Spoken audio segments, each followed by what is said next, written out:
Дараагийн мэдээ танилцуулъя. Сүүлийн үед TikTok компанитай холбоотой нэлээд олон асуудлууд үүссэн. За TikTok компаниг үндэсний аюулгүй байдлын асуудалтай холбоотойгоор Америкчууд бол ихээхэн шүүмжилж төр засгийн хүрээнд бол тус одоо компанийн үйл ажиллагааг хязгаарлах, боомлох юм үйл ажиллагааг явуулж байгаа бол эсвэргээрээ Европын орнууд TikTok-ийн үйл ажиллагааг дэмжсэн ийм бодлогыг хэрэгжүүлж байгаа юм байна. За Их Британи улс бол энэ чиглэлд тэргүүлэх байр суурьтай байна. За Лондонд болж байгаа технологийн 7 хоногийн үеэр TikTok компани нэгэн чухал мэдээллийг хийсэн. За энэ нь бол Их Британд хөрөнгө оруулалтаа нэмэгдүүлнэ гэсэн ийм мэдээллийг хийж байгаа. За энэ нь бол нэг талаараа Их Британий засгийн газрын зүгээс технологийн салбарыг дэмжиж байгаа бодлогын хүрээнд хэрэгжиж байгаа үйл ажиллагаа. За нөгөөтэйгүр TikTok компани Америкийн болон одоо бусад зах зээлд үйл ажиллагаагаа явуулах боломжгүй байдлыг Европын зах зээлээр орлуулах гэж байгаагийн нэг оролдого нь болж байна гэж харж байна. За энэ мэдээг холбогдуулан TikTok компани хийсэн мэдээлэл TikTok Их Британд ажиллах хүчээ энэ жил 500 гаруй ажлын байраар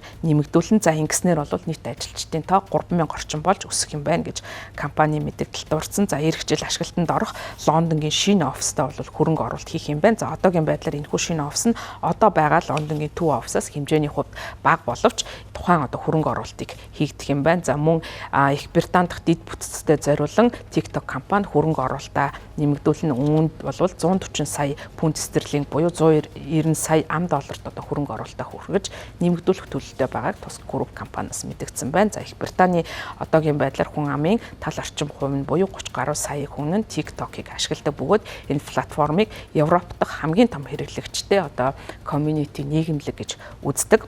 Их Британий TikTok компанийн захирал дэлхийн үйл ажиллагаа ихтгэлцэл аюулгүй байдлыг хариуцсан захирал Адам Престер хэлэхдээ ажлын байр инновацид хөрөнгө оруулалт хийх за эсвэл TikTok одоо Их Британий сая бизнес эрхлэгчдийг эдийн засгийн өргөн хүрээний хувьд нь хувь нэмэр оруулахад нь ажиллах болно. Бид Их Британд хөрөнгө оруулалт оролцоогоо нэмэгдүүлж байгаадаа баяртай байна гэсэн мэдээлэл хийсэн байна. За TikTok-ийн хувьд сүүлийн үед үндэсний аюулгүй байдалтай холбоотой асуудал ихээхэн өртсөн. За яагаад вэ гэх юм бол тус компани бүгд найрамд хятад ард улс болон түүний хятадын коммунист намтай холбоотой гэж үздэг. За аюулгүй байдлын зорилго болон бусад улсыг одоо тагнах зорилгоор хүний хувийн мэдээллийг тагнуулын болон суртал хуулгын зорилгоор ашиглаж магадгүй гэсэн ийм анхааруулгыг олон улсад гарч байгаа. За үүнээс болоод барууны орнуудын засгийн газрууд TikTok-ыг анхаарлын төвдөө авсан. За харин TikTok компани бол энэ Америк болон одоо бусад газруудад хориглогдсон үйл ажиллагаа, хязгаарлагдсан үйл ажиллагаагаа нөхөх зорилгоор Европ за тэр дундаа Их Британд анхаарч байгаагаа